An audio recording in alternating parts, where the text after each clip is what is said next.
Bienvenue sur Burkina Info dans le cadre du Grand Direct. Nous sommes dans l'édito qui aujourd'hui porte sur la sortie d'amitié et de coopération en Guinée équatoriale, par le président du Faso. Je reçois notre éditorialiste Mouniratou Guiro. Bonjour, bienvenue. Bonjour Roland.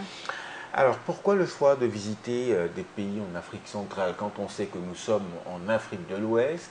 Alors, pourquoi ne pas renforcer les relations entre les pays de la sous-région, que de sortir hors de notre zone et jusqu'en Afrique centrale? Pourquoi? Pour le choix de l'Afrique centrale, le président du Faso a eu à l'expliquer hier à sa descente d'avion. Il a dit qu'il n'a pas choisi d'aller en Afrique centrale. Il a été invité par les différents présidents de ces pays-là, de ces chefs d'État, pour des visites d'amitié et de travail. Donc, c'était également le cas pour la Guinée équatoriale et il est rentré hier de sa visite. D'accord. Et quels sont, quel type de relations avec ce pays particulièrement?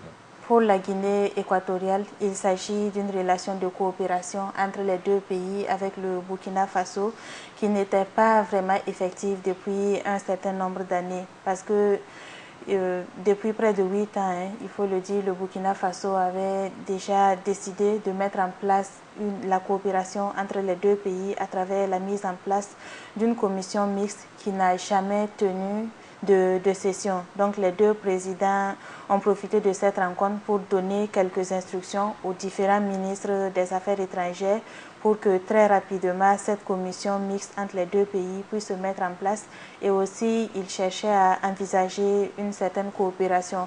Et cette coopération peut être aussi bien économique, politique, sociale que culturelle entre ces deux pays parce qu'il ne faut pas oublier qu'en Guinée équatoriale, il y a des Burkinabés qui travaillent là-bas, mais ils sont aussi dans des conditions vraiment déplorables et autres.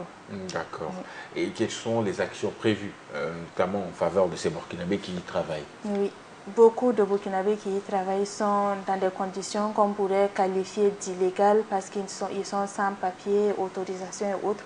Le nombre de Burkinabés qui vivent en Guinée équatoriale est très important parce qu'ils sont estimés à environ 10 000 à 15 000 Burkinabés qui y vivent. Donc c'est vraiment important. Et au cours de ce voyage-là, il s'est agi de rencontrer les différentes communautés, la communauté burkinabé qui vit en Guinée équatoriale pour recueillir un peu quelles sont leurs préoccupations et voir ce qu'il y a lieu de faire. Alors, quelles sont ces préoccupations-là? Il s'agit essentiellement des préoccupations de documents de travail, comme je venais de le dire, pour être dans les règles en Guinée équatoriale. Donc c'est une condition qui est partagée par nombreux de nos compatriotes qui vivent à l'extérieur, dans des pays différents, qui sont sans papier et qui souffrent là-bas parce qu'ils ne peuvent pas sortir ou parce qu'ils ne peuvent pas aller travailler et ils sont souvent traqués dans les rues et rapatriés. On peut se souvenir déjà il y a de cela quelques mois où la Guinée-Conakry avait rapatrié quelques-uns de nos compatriotes qui sont revenus et les autorités disaient même n'avoir pas été avisés avant cette opération. Et certains avaient été accostés en pleine rue alors qu'ils faisaient leurs courses pour être embarqués. Mais le cas de la Guinée équatoriale, cette visite-là peut permettre d'éviter ces différents désagréments. Et Roch-Marc Christian Kaboré, qui est le président du Faso, a dit qu'il a échangé avec son homologue et aussi son gouvernement pour qu'il puisse définir certaines mesures idoines qui puissent permettre à nos compatriotes d'être dans les meilleures conditions de travail et aussi la dignité requise. Cela est d'autant plus important que les Burkinabés même qui vivent là-bas contribuent au développement socio-économique du pays, non seulement de la Guinée équatoriale, mais aussi du Burkina Faso. Pour le cas de la Guinée équatoriale, il s'agit du renforcement de la main-d'œuvre et cela profite aussi au Burkina dans la mesure où il y a le rapatriement des fonds pour eux-mêmes, la construction de maisons, pour l'investissement ou asseoir une entreprise. Mais l'idéal aussi, c'est de travailler à pouvoir rester chez soi et pouvoir s'y épanouir si les conditions ailleurs ne sont pas meilleures que dans son pays. Il ne faut pas oublier aussi que le Burkina Faso signifie pays des hommes intègres. Donc l'intégrité qui est reconnue aux Burkinabés, surtout du côté de l'extérieur, on leur reconnaît cette intégrité. On trouve aussi que c'est des personnes qui sont travailleurs et autres. Donc il est important qu'on puisse les mettre dans de bonnes conditions. Mais lors de sa visite, le président du Faso a fait un autre constat, c'est celui aussi de la représentation à l'extérieur, surtout en Guinée équatoriale, où le nombre est élevé. Aujourd'hui, il faut le relever. Il y a un consul honoraire qui est là-bas, mais ce n'est pas suffisant parce que le nombre actuellement s'est beaucoup accru et il y a la nécessité d'asseoir un consulat général ou bien même aller vers une ambassade là-bas qui puisse encadrer nos compatriotes qui vivent là-bas et aussi les accompagner dans les différentes démarches pour qu'ils puissent s'épanouir aussi en Guinée équatoriale. D'ailleurs, on a reconnu vraiment l'apport de ces Burkinabés là-bas parce qu'ils sont impliqués, ils jouent un rôle important en Guinée équatoriale. Ils sont impliqués aussi dans beaucoup de domaines, en termes de construction, surtout, en termes de main-d'œuvre. Il y a aussi les travaux champêtres où les Burkinabés sont reconnus, ils travaillent beaucoup là-bas. Mais il faut se rendre aussi à l'évidence de la situation économique qui prévaut en Guinée équatoriale et cela est dû aussi à la chute du prix du baril de pétrole.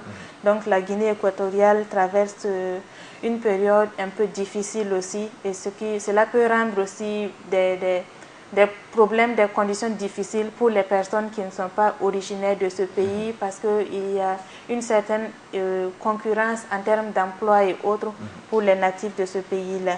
Donc il s'est trouvé aussi que les autorités en Guinée équatoriale et nos autorités, ils sont soucieux de la solidarité et aussi de la prospérité de nos compatriotes qui sont là-bas pour qu'ils puissent aussi continuer, puisque c'est quelque chose qui est déjà fait, pour qu'ils puissent continuer à l'émancipation et aussi au développement aussi bien de la Guinée équatoriale que du Burkina Faso.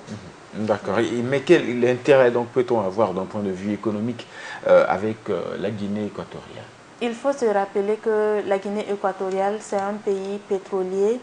Donc, avec le Burkina Faso, les relations peuvent permettre de bénéficier davantage, de profiter davantage de ce pays à ce niveau-là. Et le président du Faso en a profité aussi pour visiter certaines réalisations qui ont été faites grâce aux produits, grâce à ce qu'on a pu recueillir au bénéfice de l'exploitation du pétrole dans ce pays en termes d'infrastructures routières, électriques et aussi de logements sociaux. Donc, c'est des cas sur lesquels le Burkina Faso peut prendre exemple, mais pas en partant du pétrole, mais en partant d'autres potentialités que nous avons. Oui, par exemple, l'or qui est bien exploité au Burkina Faso et qui est rentable aussi. Voilà, donc dans les réalisations aussi, ce qui importe, c'est que les intérêts de ces deux pays-là puissent être réciproques et que chacun puisse trouver les moyens de rendre cela effectif.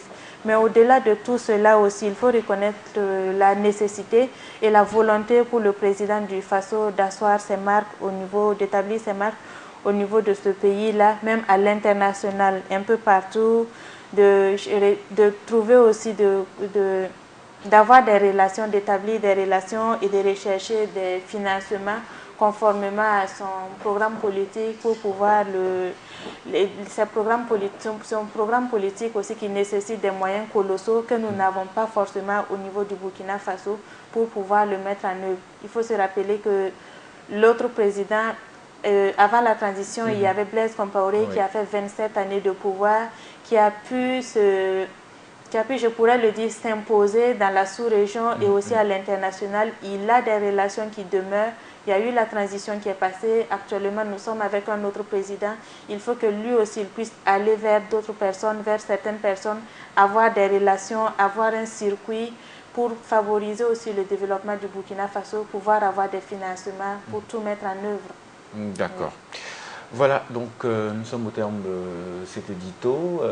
D'autres, je dirais, votre analyse sur, je dirais, la situation globale de cette visite-là en Guinée équatoriale. Cette visite, elle peut être rentable pour le Burkina Faso pourvu que nous puissions mieux en profiter, pouvoir mieux voir un peu les différents rouages. Mais j'aimerais insister aussi sur la nécessité de voir la condition des Burkinabés qui vivent à l'extérieur parce que ce n'est pas vraiment intéressant plusieurs fois, Burkina Info même déjà a couvert certains rapatriements où des Burkinabés ont été débarqués à l'aéroport. Les autorités n'étaient pas au courant. Il fallait après voir comment les ramener dans les différents villages, la prise en charge et autres. Ce n'est pas quelque chose d'intéressant du moment où ces personnes-là quittent leur pays en vue d'aller faire fortune ailleurs pour pouvoir aussi développer surtout leur pays. avec donc, les difficultés liées à la langue. Il y a une barrière de langue.